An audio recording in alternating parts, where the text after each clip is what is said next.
review the Gemara, okay, if you guys remember. So remember the case of Shtei Chaburos? No. Yes? No? You do? Okay. So let's just review quickly, okay? So the case is that... How far? For what? For the second part? The partition. Oh, okay, good. So let's just review the Sfar beforehand, though, okay?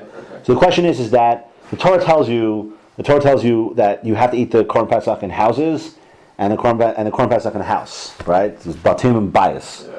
So you have Machlokas Rav Yehuda, Rav Shimon. So just to go over the Sfara, Rav Shimon held that the notion of a bias is a household, which refers to people eating together. So therefore, everyone has to be koveya the Korban Pesach together in the same makom, right? But once they're koveya, so then who cares if if one person leaves? He still identifies with the original chabura. So what's the chabura according to him? The chabura is the eating together of the people. Okay, so Rav Shimon holds what? Rav Shimon holds that if you that the chabura is really you have to reestablish the chabura. The original chabura from Shechita is gone, and you reestablish the chabura by everyone eating together. All right, which is that kind of makes sense. By us eating together, we're reunited as our original chabura. Whereas Rav Yehuda holds that no, the makom is what's koveya the chabura. In other words, the idea of a chabura isn't really a chabura. It's that I have a bias, a physical makom, and when I decide to eat in that physical makom, that's what creates the notion of chabura. But chabura is not really a group of people. It could be one person, right? So that's basically what we said. But the main idea by Rav Yehuda is that the bias it seems like bias is more of a physical idea of house, and that you have to actually koveya the makom for the purpose of Korban Pesach, and therefore you're tied to the makom. So if you leave the makom, are you part of that chabur anymore? No, right? Okay. So do you want to review the facts from? Let's just review the facts from the second part, right? So now you have another case.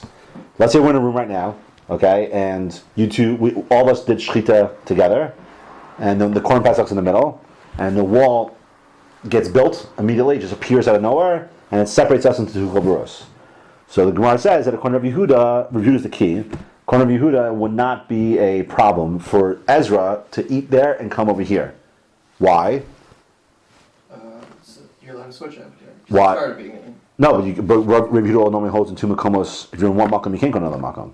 Oh, because it says it's the same air. Right. So it's the same air, the same avir, the same atmosphere that from before.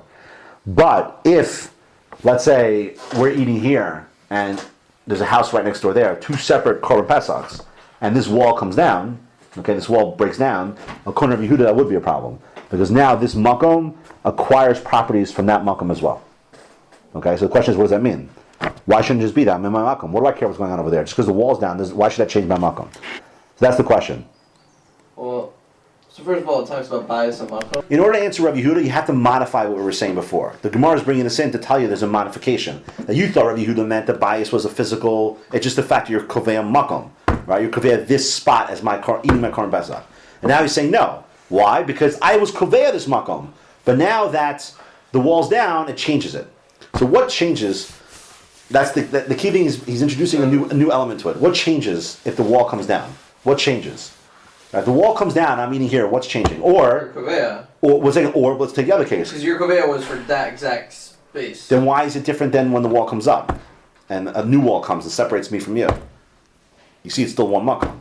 Yeah. Let me rephrase the question. What does avir chadash mean? So maybe that's the real question. What does it mean? There's a different atmosphere or the same atmosphere? Oh, because you can still feel together. Keep going. And it's like you're still in one kabura. So keep going. So what do you think? So when by the new thing, it's not. Now you feel together with the other car one. So you're introducing a new concept. You're saying that it's not just what? It's not just where you actually are eating, but it is who? More than that. It's your vicinity, like your with the group. What? The physical group. But he's not like Rav Shimon. You got to be careful. He doesn't care about the physical kabura. Maybe there's an aspect of physical. Well, right. But let me ask you. Okay, so let me ask you a question. Just put it. This is the way to, in my opinion, this is the way to approach it. Okay, you're on the right track. But let me ask you this. Let's say we're all eating together. Let's say we haven't started eating together, but we sit down together to eat. Okay, and a wall pops up. How do you relate to that phenomenon? What do you say to yourself? 2 rooms. Okay. Do you say 2 rooms? No, I say that's one possibility. It's a room that got split. Okay, which means that my makom was you beforehand You still relate to it as one room. What? But why? Because beforehand it was. It's just what? It's a smaller place. Yeah, but now when the hole opens, I guess. Yeah. The only way you can relate to it, you can't relate to it as separate because you can see them. So what is the okay, good. So now what does the breaking down of the wall do in terms of far as how to relate to it now? How you relate to the place? Just think about it as the opposite. What's the opposite? If you tell me that a new wall coming in, I relate to as my makom being smaller, right? So maybe you relate your makom as being bigger. Bigger, right? But what's the difference between a makom becoming bigger versus a makom becoming smaller? Well, I mean, your There shouldn't be original any makom, because Okay, so there should be a difference, but there is a difference. Smaller, what was the difference? Smaller is still part of the original makom. Yes. And the bigger is Yes. hang on. Okay. That's the difference. The difference is that what's a smaller makom? It's the same makom. That's what he means by there's no avir chadash. It's the same makom, which is smaller. But when you have a breaking of the wall, you can't tell me it's not just a bigger makom. It's a new makom. You're adding on a new makom to my original makom. Yeah. Okay. But if you say that, what does that mean that Yehuda is now concerned about? He's adding. He's not just saying that it's a question of how. It's the original kovea. More than that, he's not just saying that it's your kovea to a makom, but he's saying something. He's adding an additional component, something very unique. He's saying it's how you experience the makom. Because it can change. Exactly. In other words, really, what he should say is that when the wall comes up and separates us up, we're in two different makomos. We are. We're physically speaking, we're in two different makomos. But he's saying you don't relate to it as two different makomos. You just relate to it as a smaller makom. But that's the whole catch here. He's saying we take into account how a person relates to his makom when insofar as the Korban Pesach is concerned.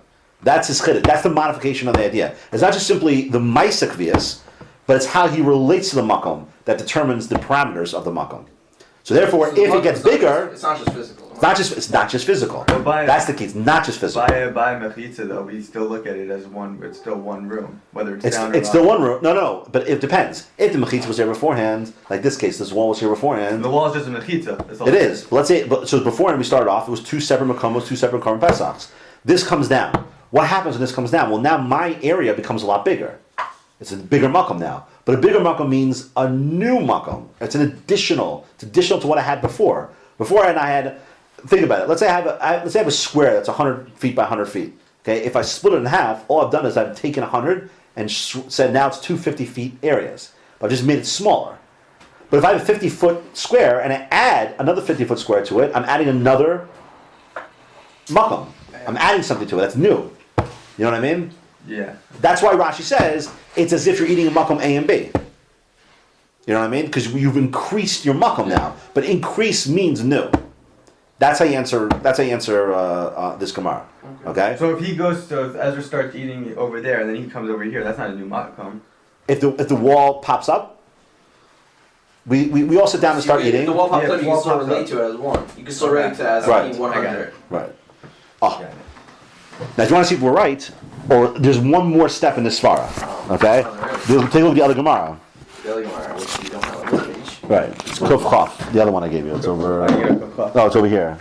It's over there. No, it's It's over here. Kuf Chaf here. No, it's over there. Who's adding this point?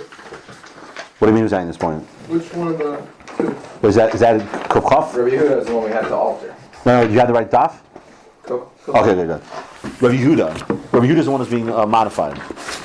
And then who originally said, Rabbi Yehuda, originally the way to learn it was that it's a question of how you have to be kovea to a makom, right? To a bias. There's a ma'aseh kvias. you bias like more literally or? Yes, more literally. He learns a more literal idea of What was bias. the problem with that? Why do you have to? It wasn't a problem, but the Gemara comes along and throws in almost like a monkey wrench because it says, but one second, if a wall partitions between the two, so then Ezra could still eat over here, which seems to be a violation of Shtei makomos. On the other hand, if the wall comes down, it's as if my makom now has an additional component to it. It's makom A plus B. You understand? So why does the Gemara say that? So what the Gemara is telling you really is that it's not really just about you doing a ma'aseh kvias here. It's how you relate to the makom that defines the makom. That's the key. So if the makom changes dimensions, if it gets smaller, a guy would say, listen, it's the same makom, just smaller. But if it gets bigger, by definition, when a makom gets bigger, what are you saying? You're saying that there's more makom now. Yeah. But the more makom is new makom. It's new stuff being added into the makom. You know what I mean? So now take a look at the mission on the bottom. Okay? Yeshno miksasan yochlu kulam lo yochlu. So what does that mean? You fall asleep. Good. How many people fall asleep? So now say you have a chabura eating together. Okay? Let's say all four of us are eating together. And what happens? You fall asleep midway. No, miksasan means In the middle. close. Half. But half who? Oh, little. But who? How many people in the Chabura? Half. Some. So let's say Ezra and Yaakov fall asleep. Okay? Yochlu. So when you wake up from sleeping, you can still eat. Because David and I are still awake. Okay? But Kulan, if all four of us fall asleep, lo yochlu. You can't go back and eat again. Okay? Take a look at Rashi. You can't say ha yet. That was a preemptive ha. You'll see the ha is about to come up. I mean, Take a look at Rashi, right? I cheated. So Yeshu Kulan lo yochlu. So, im ha. Hischilu. Im hischilu la'achol pesachan v'yashnu lo. No, Yeshu. Lo yachlu. Okay, so what happens if you started, right, eating the Korban Pesach, right, and everyone fell asleep, lo yochlu. Why? Okay, denira, ke'ochel psacho b'bayis. B'shtei. B'shtei makomos. What does that mean? So if you eat Pesach in two places. No, denira, it appears as if. What's the problem here? Oh, because you see why I bring this Mishnah in? Yeah, it's because let's say all of us fall asleep, right, while we're eating the Korban Pesach. You know, we're so full we decide to take a nap, okay, and then we wake up and want to go back and eat the finish Korban Pesach. This is going according to Rabbi Yehuda. Good. Okay. That's the problem. You're right. He's about to say that. Okay. Good. Ezra picked up on the right thing. But more than that, he's saying there's a problem. It's nira ke'ochel shtei makomos. What do you mean? How is it nira ke'ochel shtei makomos? You lost your mindset. Who cares? What's to do with makom? Well, Hold on. Just finish Rashi. Isn't physical. Finish Rashi. You're right. There's no question. There's lack of physicality here, but still, how is it nira shtei makomos? Let's assume we all ate around this table here. We all put our heads down, took an hour nap, and woke back up again. We're in the same makom as we were before. So how does it appear? How does it appear to be two separate places? Okay, that's the question. Okay, so keep going. So Rashi says.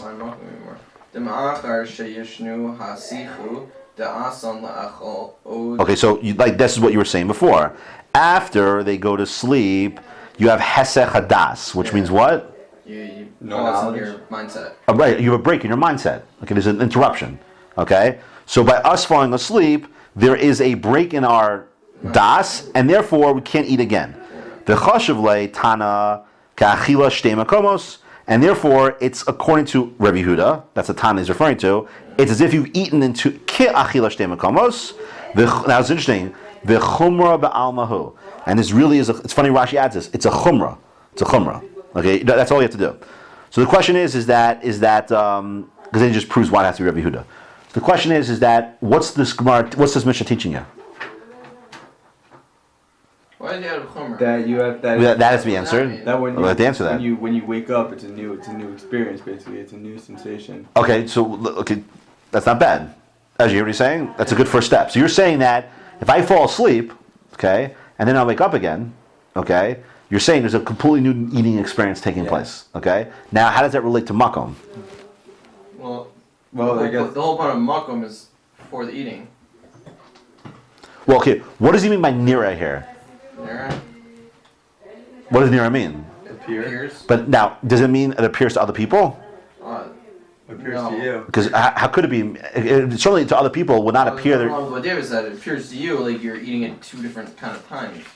Okay. Points. It's not. It wasn't one single eating. Right. So what's the chashash here? So I think I have a very what I consider to be my honestly lanius dati in my humble opinion an innovative svara for what Rashi's telling you here and why it's a chumrah ba'alma. See, the real question is why is it a chumrah? What's alma mean? It's a chumrah in general. It's a general chumrah. Why is this a chumrah? Okay. Now you can't tell me. At what point are you say?